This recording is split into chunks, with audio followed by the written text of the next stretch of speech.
Ya Rasul salam alaika, Ya Habib salam alaika, Salawatullah alaika.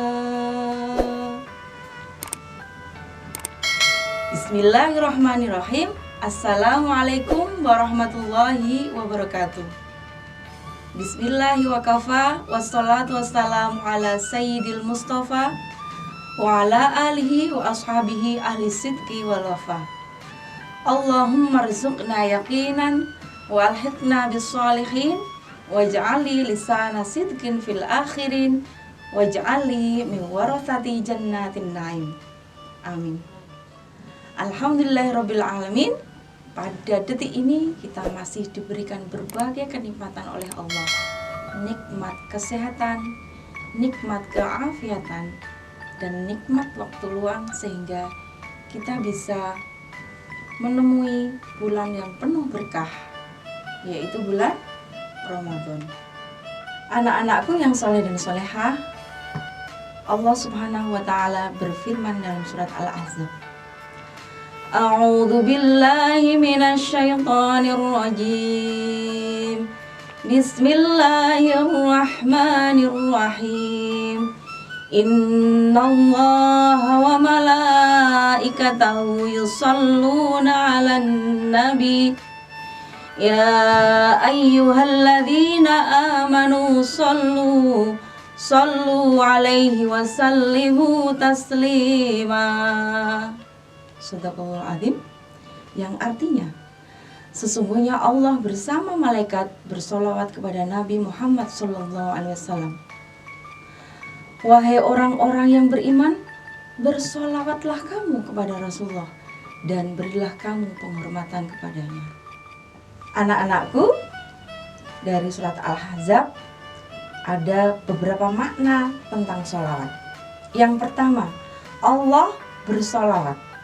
Solawatnya Allah di situ bermaksud Allah menurunkan rahmat, kasih sayangnya kepada kekasihnya, yaitu Rasulullah Shallallahu Alaihi Wasallam. Yang kedua, solawatnya malaikat. Malaikat bersolawat di situ bermakna malaikat memohonkan ampunan Rasulullah kepada Allah Subhanahu wa ta'ala. Allah dan malaikat bersolawat akhirnya menimbulkan makna yang ketiga, solawatnya orang-orang yang beriman. Kemudian Allah dan malaikat saja bersolawat, apalagi kita orang-orang yang beriman. Wahai orang yang beriman, bersolawatlah kamu. Nah, makna solawat di sini artinya memohonkan sesuatu. Maksud sini berarti kita memohon kepada Allah agar Allah mencurahkan rahmat kasih sayangnya kepada Nabi Muhammad Sallallahu Alaihi Wasallam. Anak-anakku, ada yang menarik di sini. Berdasarkan riwayat dari ulama, ketika Allah memerintahkan ibadah, misalnya ibadah sholat, ibadah zakat. Ketika Allah memerintahkan sholat, apakah Allah juga melaksanakan sholat? Ketika Allah memerintahkan zakat, apakah Allah ikut berzakat? Tidak. Tapi untuk ibadah yang satu ini, ibadah sholawat, Allah pun ikut melaksanakannya. Bahkan Allah mengawali terlebih dahulu. Sesungguhnya aku dan malaikat-malaikatku bersolawat pada Muhammad SAW. Maka bersolawatlah kalian semua. Nah, kemudian ada hadis Nabi yang menyebutkan, alangkah kikirnya seseorang. Apakah anak-anak tahu siapa yang disebutkan Nabi dengan sebutan orang yang paling kikir, paling pelit? Naudzubillah. itu adalah orang yang tidak mau bersolawat, yang malas bersolawat.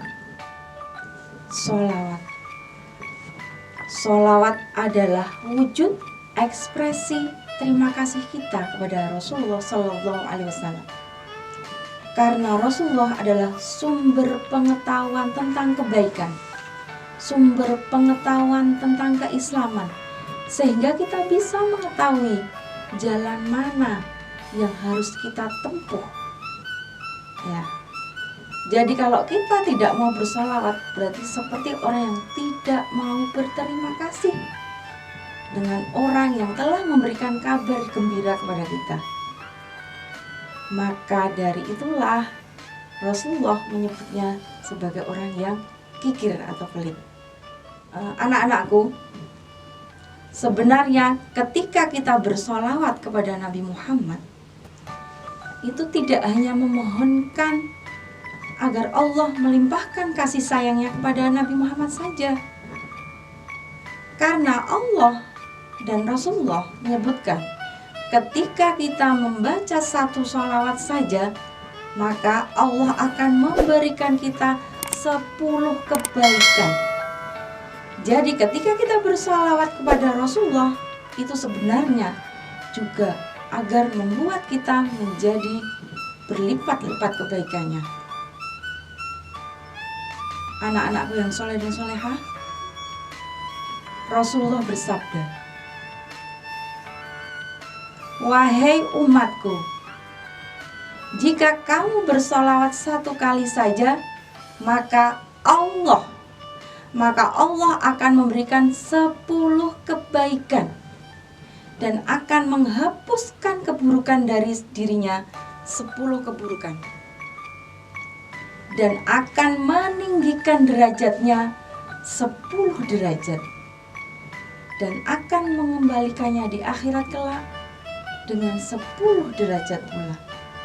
Sungguh mulia orang yang hobi, orang yang gemar membaca sholawat. Anak-anakku yang berbahagia dan soleh dan solehah, pasti kalian tergiurkan dengan ganjaran yang dijanjikan oleh Allah Subhanahu wa Ta'ala dan kekasihnya Nabi Muhammad Sallallahu Alaihi Wasallam. Yuk, kita semakin gemar bersolawat, karena hanya akan ada kebaikan, kemudahan, kemuliaan di dunia hingga di akhirat. Ketika kita sering menyebut nama kekasih Allah, insya Allah Rasulullah akan mengingat, akan mencatat nama kita di lubuk hati Rasulullah, sehingga kelak di akhirat nanti kita termasuk orang-orang yang akan mendapatkan syafaat Nabi Muhammad Sallallahu Alaihi Wasallam. Demikian kultum dari Busalamah. Semoga bermanfaat untuk Busalamah sendiri dan anak-anak dan ayah bunda sekalian di rumah. Wallahu subhanahu al-mulhimu lis-shawab wal muwafiqu lis-sadad. Wassalamualaikum warahmatullahi wabarakatuh. Closing sholawat.